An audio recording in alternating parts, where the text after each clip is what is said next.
Sourate 12, Joseph. Au nom de Dieu, le tout miséricordieux, le très miséricordieux. Alif, Lam, Ra. Ces lettres sont l'épreuve de cette profonde écriture. Nous l'avons révélée en un Coran arabe pour que vous puissiez comprendre. Nous te narrons l'histoire la plus fidèle à travers la révélation de ce Coran. Avant ceci, tu étais totalement inconscient. Rappelle-toi que Joseph dit à son père, « Oh mon père, j'ai vu 11 planètes, et le soleil et la lune. Je les ai vus se prosterner devant moi. » Il dit, « Mon fils, ne dis rien à tes frères au sujet de ton rêve, pour ne pas prendre le risque qu'ils complotent et intriguent contre toi. Sûrement, le diable est le pire ennemi de l'homme. Ton Seigneur t'a ainsi béni et t'a donné une bonne nouvelle à travers ton rêve.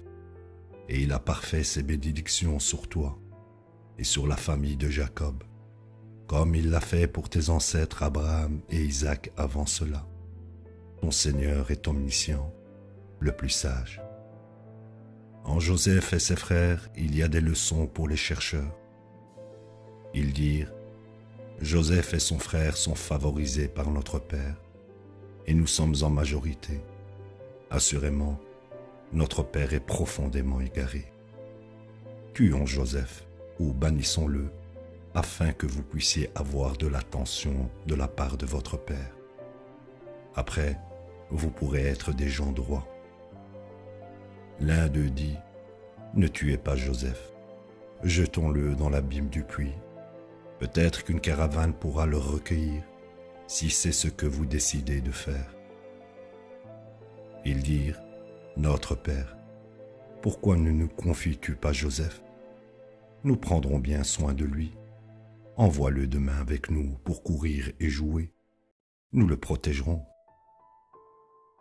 Il dit, je crains que vous partiez avec lui, puis que le loup le dévore pendant que vous ne le surveillez pas.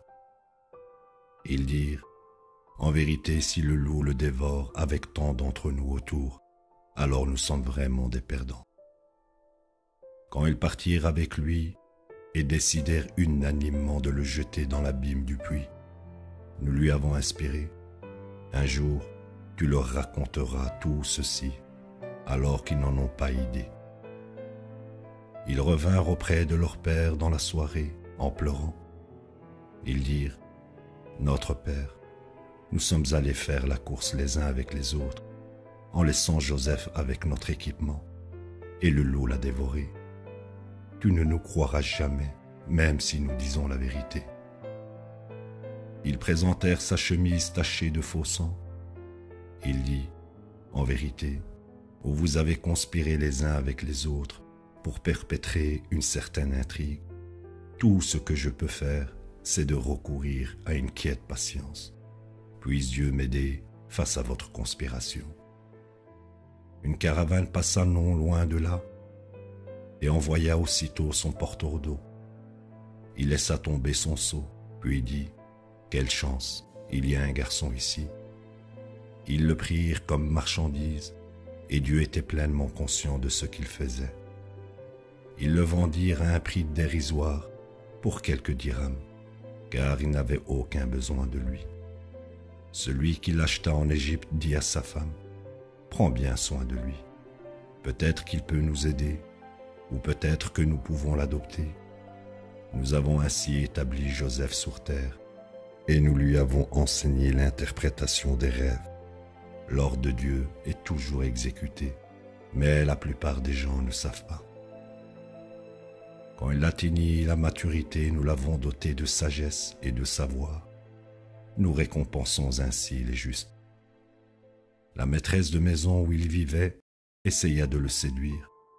Elle ferma les portes et dit, « Je suis tout à toi. » Il dit, « Puisse Dieu me protéger. Il est mon Seigneur, celui qui m'a donné un bon foyer. Les transgresseurs ne réussissent jamais. » Elle succomba presque à lui, et il succomba presque à elle, si ce n'était qu'il vit une preuve de son Seigneur. Nous avons ainsi détourné de lui le mal et le péché, car il était un de nos serviteurs dévoués. Tous deux coururent vers la porte, et dans l'action, elle déchira sa chemise par derrière. Ils trouvèrent son mari à la porte. Elle dit, « Que devrait être la punition pour celui qui a voulu molester ta femme, si ce n'est l'emprisonnement ou une punition douloureuse ?» Il dit, « C'est elle qui a essayé de me séduire. » Un témoin de sa famille à elle suggéra, « Si sa chemise est déchirée par devant, alors elle dit la vérité et c'est un menteur. Et si sa chemise est déchirée par derrière, alors elle a menti et il dit la vérité. » Quand son mari vit que sa chemise était déchirée par derrière, il dit, « Ceci est une intrigue de femme. Vraiment, vos intrigues sont redoutables. » Joseph ignore cet incident. Quant à toi, tu devrais chercher le pardon pour ton péché. Tu as commis une erreur. Des femmes dans la ville commérèrent. La femme du gouverneur essaye de séduire son serviteur. Elle est profondément amoureuse de lui. Nous voyons qu'elle s'est égarée. Quand elle entendit leur commérage, elle les invita, leur prépara une place confortable et donna à chacune d'elles un couteau. Elle lui dit ensuite, « Entre dans leur pièce. » Quand elles le virent, elles l'admirèrent tellement qu'elles se coupèrent les mains. Elles dirent, « Gloire à Dieu, ce n'est pas un être humain, c'est un honorable ange. » Elle dit, « Voici celui dont vous m'avez critiqué d'être tombée amoureuse. J'ai effectivement essayé de le séduire et il a refusé. À moins qu'il ne fasse ce que je lui ordonne de faire, il ira sûrement en prison et sera déchu. » Il dit, « Mon Seigneur, la prison est meilleure que de leur céder, à moins que tu ne détournes leurs intrigues de moi. Il se peut que je les désire et me comporte comme les ignorants. » Son Seigneur répondit à sa prière et détourna leurs intrigues de lui. Il est l'entendant, l'omniscient. Plus tard, ils jugèrent malgré les preuves claires qu'ils devaient l'emprisonner pour un temps. 2 jeunes hommes étaient dans la prison avec lui. L'un d'eux dit, « J'ai vu dans mon rêve que j'étais en train de faire du vin. » Et l'autre dit, « Je me suis vu portant du pain sur la tête, de laquelle les oiseaux mangeaient. Informe-nous de l'interprétation de ces rêves.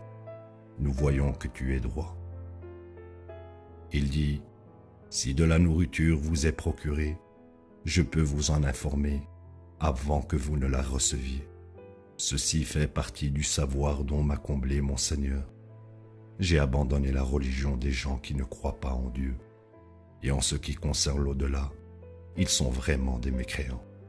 Et j'ai suivi au lieu de cela la religion de mes ancêtres, Abraham et Isaac et Jacob. Nous n'érigeons jamais d'idole à côté de Dieu. Telle est la bénédiction de Dieu sur nous et sur les gens, mais la plupart des gens sont ingrats. Ô mes compagnons de prison, plusieurs dieux valent-ils mieux ou Dieu seul, l'unique, le suprême? Vous n'adorez à côté de lui rien que des innovations que vous avez inventées, vous et vos parents. Dieu n'a jamais autorisé de telles idoles. Toutes les décisions appartiennent à Dieu, et il a décidé que vous n'adorerez que lui. Ceci est la parfaite religion, mais la plupart des gens ne savent pas. Ô mes compagnons de prison, l'un de vous sera le sommelier de son roi, tandis que l'autre sera crucifié. Les oiseaux mangeront de sa tête. Ceci règle la question au sujet de laquelle vous avez demandé à être informé. Il dit alors à celui qui était destiné à être sauvé, « Souviens-toi de moi auprès de ton roi. » Ainsi le diable lui fit oublier son Seigneur, et par conséquent il resta en prison quelques années de plus. Le roi dit, « J'ai vu cette vache grasse être dévorée par cette vache maigre, et cet épi de blé vert et d'autres desséchés. Ô mes conseillers, conseillez-moi concernant mon rêve, si vous savez comment interpréter les rêves. » Ils dirent, « Des rêves dénués de sens. Pour ce qui est de l'interprétation des rêves, nous ne sommes pas compétents. » Celui qui fut sauvé de la prison dit, maintenant qu'il se souvenait finalement, je peux vous donner son interprétation. Donc envoyez-moi auprès de Joseph. Joseph, mon ami, informe-nous au sujet de cette vache grasse étant dévorée par cette vache maigre, et cet épi vert et d'autres desséchés. Je souhaite retourner avec des informations pour les gens. Il dit, ce que vous cultivez durant les 7 prochaines années, quand vient le temps de la récolte, laissez les grains dans leur épi, excepté pour ce que vous mangez. Après cela viendront 7 années de sécheresse, lesquelles consommeront la plupart de ce que vous avez stocké en leur prévision. Après cela, une année viendra qui apportera soulagement pour les gens, et ils presseront une fois de plus du jus. Le roi dit, amenez-le-moi. Lorsque le messager vint à lui, il dit, retourne à ton roi et demande-lui d'enquêter sur les femmes qui se sont coupées les mains. Mon Seigneur est pleinement conscient de leurs intrigues. Le roi dit aux femmes, que savez-vous au sujet de l'incident lorsque vous avez essayé de séduire Joseph? Elles dirent, Dieu nous en garde, nous n'étions au courant d'aucun mal commis par lui. La femme du gouverneur dit, maintenant la vérité a prévalu. Je suis celle qui a essayé de le séduire et il était le véridique. J'espère qu'il réalisera que je ne l'ai jamais trahi en son absence, car Dieu ne bénit pas les intrigues des traîtres. Je ne plaide pas l'innocence pour moi-même. Le moi est un avocat du vice, excepté pour ceux qui ont atteint la miséricorde de mon Seigneur. Mon Seigneur est pardonneur, le très miséricordieux. Le roi dit, amenez-le-moi pour que je puisse l'engager pour travailler pour moi. Alors qu'il parlait avec lui, il dit, aujourd'hui tu as une position éminente parmi nous. Il dit, fais de moi le trésorier, car je suis expérimenté dans ce domaine et compétent. Nous avons ainsi établi Joseph sur terre, régnant comme il voulait.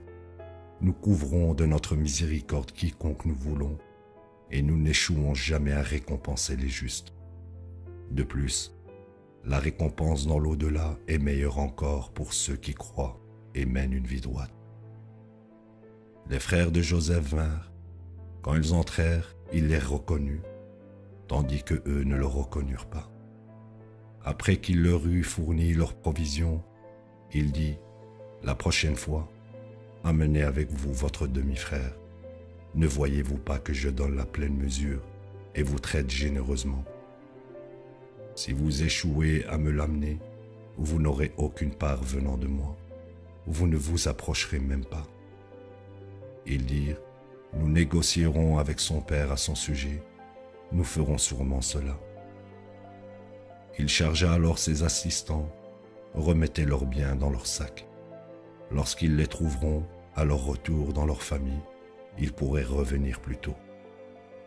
Quand ils retournèrent auprès de leur père, ils dirent, notre père, nous ne pouvons plus obtenir de provisions, à moins que tu n'envoies notre frère avec nous. Nous prendrons bien soin de lui. Il dit, vous le confierai-je comme je vous ai confié son frère avant cela? Dieu est le meilleur protecteur, et de tous les miséricordieux, il est le très miséricordieux. Quand ils ouvrirent leurs sacs, ils trouvèrent leurs biens qui leur avaient été rendus. Ils dirent, notre Père, que pouvons-nous demander de plus? Voici nos biens qui nous ont été rendus. Nous pouvons ainsi pourvoir notre famille, protéger notre frère et recevoir un chargement de chameaux supplémentaires. Ceci est certainement une affaire profitable. Il dit, je ne l'enverrai pas avec vous, à moins que vous ne me fassiez la promesse solennelle devant Dieu, que vous le ramènerez, à moins que vous soyez totalement acculés. Lorsqu'ils lui firent leur promesse solennelle, il dit, Dieu est témoin de tout ce que nous disons. Il dit, ô mes fils, n'entrez pas par une seule porte, entrez par des portes séparées. Cependant, je ne peux vous sauver de quoi que ce soit qui est prédéterminé par Dieu. À Dieu appartient tous les jugements. J'ai confiance en lui. et en lui tous les confiants mettront leur confiance. Lorsqu'ils allèrent à Joseph, ils entrèrent conformément aux instructions de leur père, bien que ceci ne pouvait changer en rien ce qui était décrété par Dieu. Jacob avait une raison personnelle de leur demander de faire cela, car il possédait un certain savoir que nous lui avons enseigné, mais la plupart des gens ne savent pas. Lorsqu'ils entrèrent chez Joseph, il rapprocha son frère de lui et dit : « Je suis ton frère, ne sois pas attristé par leurs actions. » Lorsqu'il leur eut fourni leurs provisions, il plaça la coupe à boisson dans le sac de son frère. Puis un annonceur annonça : « Les propriétaires de cette caravane sont des voleurs. » Ils dirent, alors qu'ils venaient dans leur direction : « Qu'avez-vous perdu ?» Ils dirent : « Nous avons perdu la coupe du roi. Quiconque la ramène recevra un chargement de chameaux supplémentaire. Je le garantis personnellement. » Ils dirent : « Par Dieu, vous savez très bien que nous ne sommes pas venus ici pour commettre le mal, et nous ne sommes pas des voleurs non plus. » Ils dirent : « Quelle est la punition pour le voleur si vous êtes des menteurs ?» Ils dirent : « La punition si elle est trouvée dans son sac, et que le voleur vous appartiendra. Nous punissons ainsi les coupables. » Il commença alors à inspecter leur sac avant d'arriver au sac de son frère, et il la sortit du sac de son frère. Nous avons ainsi parfait l'intrigue pour Joseph. Il n'aurait pas pu garder son frère s'il avait appliqué la loi du roi. Mais c'était la volonté de Dieu. Nous élevons quiconque nous choisissons à des plus hauts rangs. Au-dessus de tout savant, il y en a un qui est plus savant encore. Ils dirent : « S'il a volé, un frère à lui a fait de même par le passé. » Joseph enfouit ses sentiments en lui et ne leur donna aucun indice. Il dit en lui-même : « Vous êtes vraiment mauvais. Dieu est pleinement conscient de vos accusations. » Ils dirent : « Ô toi le noble, il a un père qui est âgé. Ne voudrais-tu pas prendre l'un de nous à sa place ? Nous voyons que tu es un homme bon. » Il dit : « Que Dieu nous garde de prendre un autre que celui que nous avons trouvé en possession de nos biens. Sinon, nous serions injustes. » Quand ils désespérèrent de le faire changer d'avis, ils s'entretinrent ensemble. Leur aîné dit : « Réalisez-vous que votre père a reçu de vous une promesse solennelle devant Dieu.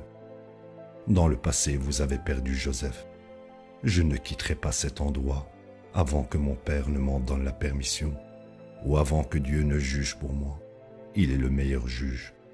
Retournez auprès de votre père et dites-lui : Notre père, ton fils a commis un vol.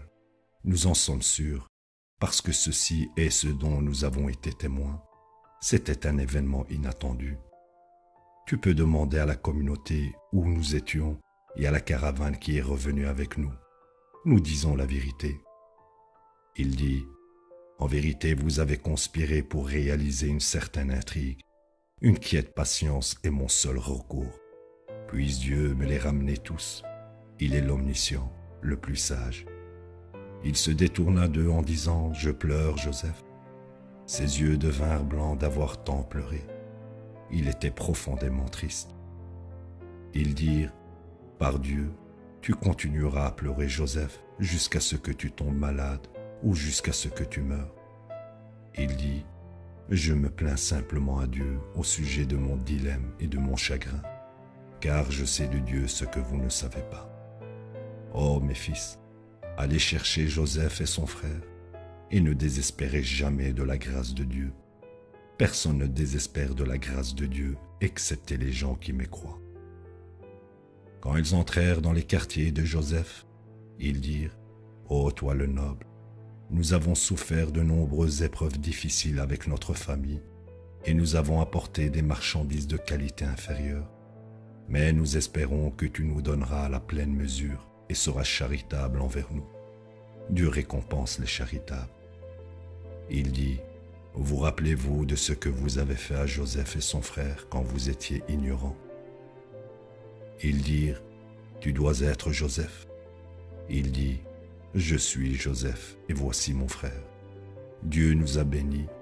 C'est parce que si quelqu'un mène une vie droite et persévère avec constance, Dieu n'échoue jamais à récompenser les justes. » Ils dirent, « Par Dieu, Dieu t'a vraiment préféré à nous. Nous avions décidément tort. » Il dit, « Il n'y a aucun blâme sur vous aujourd'hui. Puisse Dieu vous pardonner. De tous les miséricordieux, il est le très miséricordieux.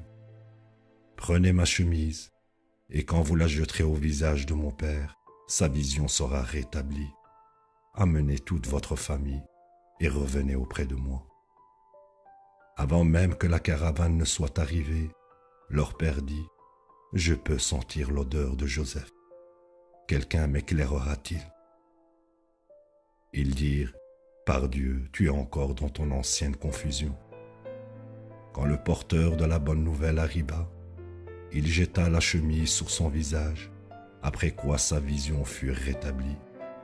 Il dit, « Ne vous avais-je pas dit que je savais de Dieu ce que vous ne saviez pas ?» Ils dirent, « Notre Père, prie pour notre pardon.